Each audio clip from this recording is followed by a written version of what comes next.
In this video, I am going to share how you can play the fright river opening by taking out your bishop and then playing knight g5 in the fourth move of the game. So basically you take out your bishop and the knight attacking the weak f7 pawn, that is towards the king. So all you can do is expect your opponent to play something. Now here, if your opponent plays the most common move and that is d5, all you can do is simply capture. Now the most common mistake and the trap number one begins. If your opponent captures the pawn from the knight. Well, so if your opponent captures the pawn, then what you can do is sacrifice your knight by taking the f7 pawn, and that's one of the weakest one.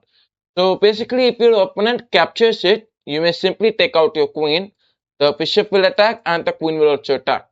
Now suppose your opponent makes some blunder by taking the king back. So if we move this, you may go with bishop take. After queen take it, bishop comes and then queen take. Queen take e6, and that will be how you will deliver the checkmate. Let us go backwards and have the another variation and the trap number 2.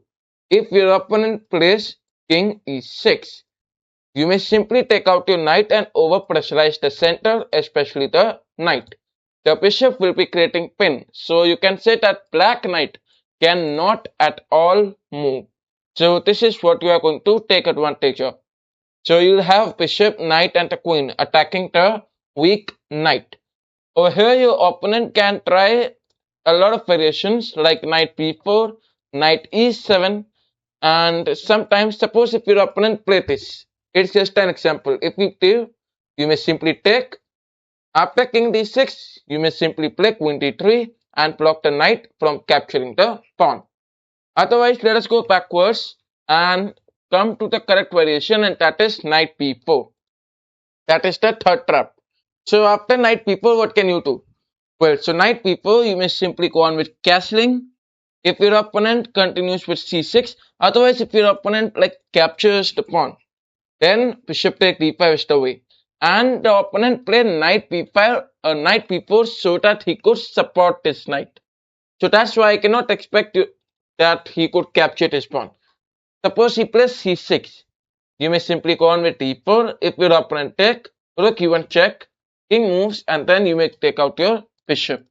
Now you can say that knight can take. Well, so if knight take, queen can easily take, and wherever he moved this, all you may do is simply go on with bishop e6 check. The king has to move, and then what you may do is queen f7, and that's a checkmate. Otherwise, let's go backwards, and your opponent does not capture the bishop. So you can expect some move like king d7 or something.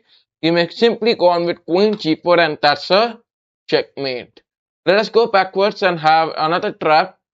And suppose here your opponent take the knight backwards, then what you will do? Well, so this is the fourth trap. You may simply play d4. Idea is very simple. After the opponent take, you may go with knight take d5, knight take it, and then queen e4 check.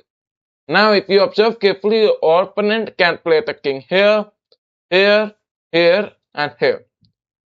Suppose your opponent play king d7, queen take d5, you may simply take the knight and deliver the checkmate. Otherwise, if your opponent be smart and play something like king d6, still you have queen take d5, king backwards, and then bishop g5 check.